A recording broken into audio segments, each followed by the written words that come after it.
AS Islamic info کی طرف سے السلام علیکم۔ حضرت ایوب علیہ السلام کے 7 بیٹے اور 7 بیٹیاں تھیں۔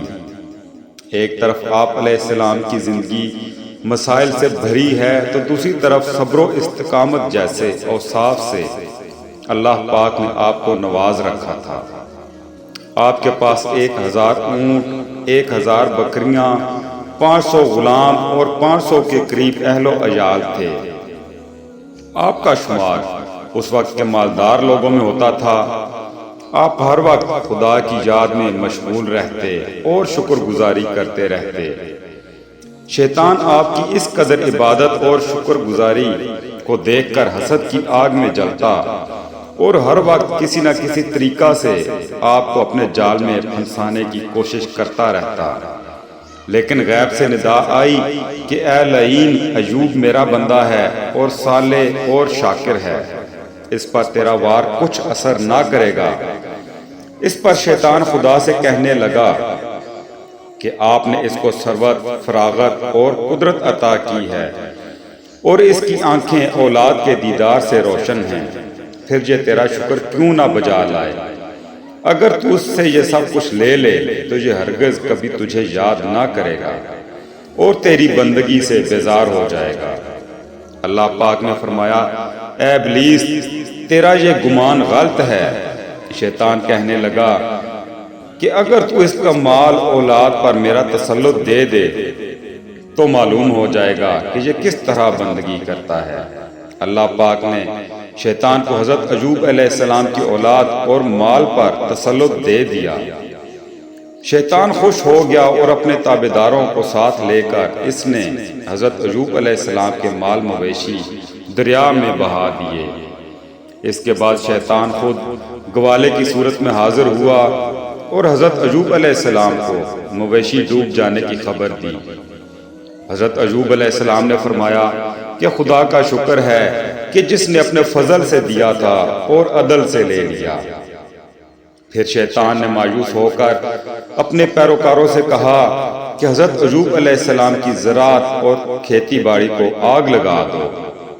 جب وہ سب کچھ جل کر راکھ ہو گئے تو شیطان دوبارہ آپ علیہ السلام کے پاس آیا اور کہنے لگا کہ ادھر سب کھیتی باڑی اور باغات جل کر فنا ہو گئے ہیں اور آپ نمازوں میں لگے ہوئے ہیں۔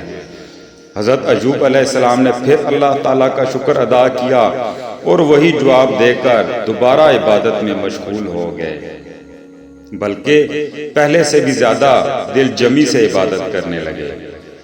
حضرت ایوب علیہ السلام کی اولاد میں ایک مکان میں تعلیم میں مشغول تھی، پھر شیطان نے اس مکان کو گرا دیا۔ آپ علیہ السلام کی اولاد اس مکان کے نیچے دب کر شہید ہو گئی۔ یہ خبر جب شیطان نے حضرت ایوب علیہ السلام کو دی، پھر بھی حضرت ایوب علیہ السلام صابر و شاکر ہو کر عبادت میں مشغول رہے اور توکل کی رسی کو تھامے رکھا۔ جب شیطان سے کچھ نہ بن پایا تو شیطان نے کہا کہ یا خدا، اب مجھے ان کے بدن پر اختیار دے دے، پھر معلوم ہوگا کہ حضرت ایوب علیہ السلام کس طرح تیری عبادت کرتے ہیں۔ پروردگار عالم نے فرمایا کہ بغیر زبان، دل اور کانوں کے میں نے تجھے تسلط دے دیا، تو یہ بھی کر کے دیکھ لے۔ چنانچہ شیطان آیا اور آپ علیہ السلام کی ناک میں پھونک ماری۔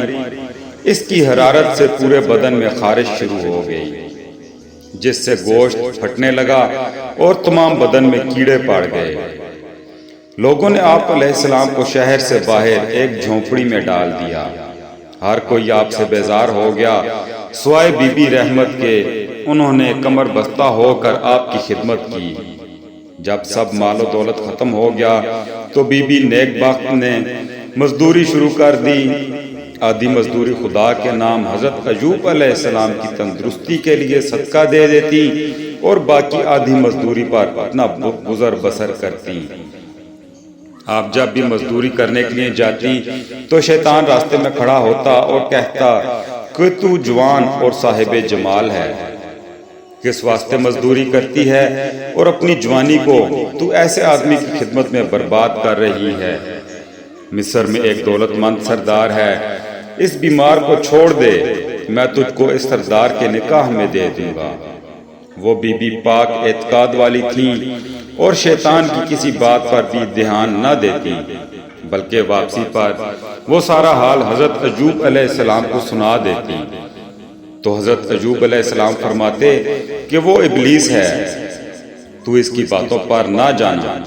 ایک دن شیطان طبیب کی صورت میں حاضر ہوا اور آپ کی بیوی سے کہنے لگا کہ میں اس کی بیماری کا علاج کرتا ہوں، لیکن آپ کو یقین کرنا ہوگا کہ اس کو شفا میں ہی دوں گا۔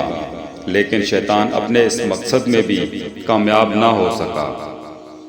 حضرت ایوب علیہ السلام کا تمام مال برباد ہو گیا، اولاد ختم ہو گئی، جسم مبارک مریض ہو گیا، یہاں تک کہ سوئی کے ناکے کے برابر بھی سارے جسم مبارک میں ایسی جگہ نہ تھی جہاں بیماری نہ ہو، صرف دل اور زبان تھے۔ پھر فقیری اور مفلسی کا یہ حال تھا کہ ایک وقت کا کھانا پاس نہ ہوتا۔ اس حال میں بھی کوئی ایسا نہ تھا کہ جو خبر گیری کرتا سوائے ایک نیک بخت بی بی کے، جن کے دل میں خدا کا خوف تھا اور وہ اپنے شوہر سے محبت کرتی تھی۔ لوگوں کے کام کاج کر کے اپنا اور اپنے شوہر کا پیٹ پالتی اور صدقہ بھی دیتی رہتی۔ پہلے ان سے زیادہ مالدار دوسرا کوئی نہ تھا۔ آپ کی اولاد بھی تابعدار تھی اور دنیا کی ہر راحت موجود تھی۔ اسی حالت میں کئی سال گزر گئے، اپنوں اور غیروں نے منہ پھیر لیا۔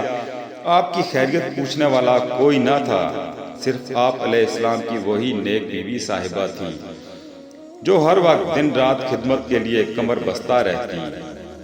بالآخر دور آزمائش کے ختم ہونے کا وقت آ گیا۔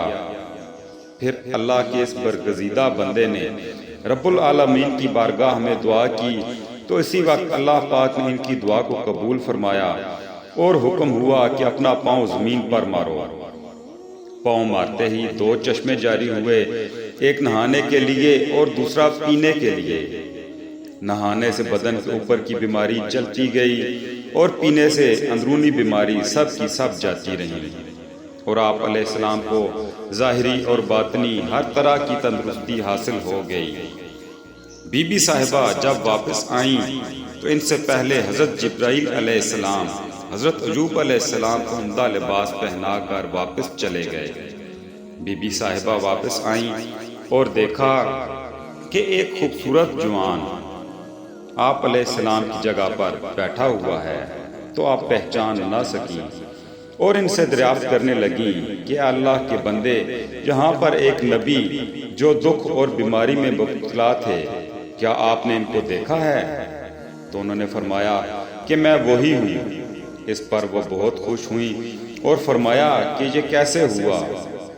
اس پر حضرت ایوب علیہ السلام نے سارا واقعہ بیان فرمایا اور کہا کہ خدا کا فضل ہو گیا ہے۔ آپ کی دو کوٹھیاں تھیں، ایک گہیوں کے لیے اور ایک جو کے لیے۔ اللہ پاک نے دو بادل بھیجے، ایک سے سونا برسا اور ایک سے اناج، اور وہ دونوں کوٹھیاں اناج اور سونے سے بھر گئیں۔ دوستو، اگر ویڈیو اچھی لگے تو لائک ضرور کیجئے اور چینل کو سبسکرائب کرنا مت بھولیے۔ شکریہ۔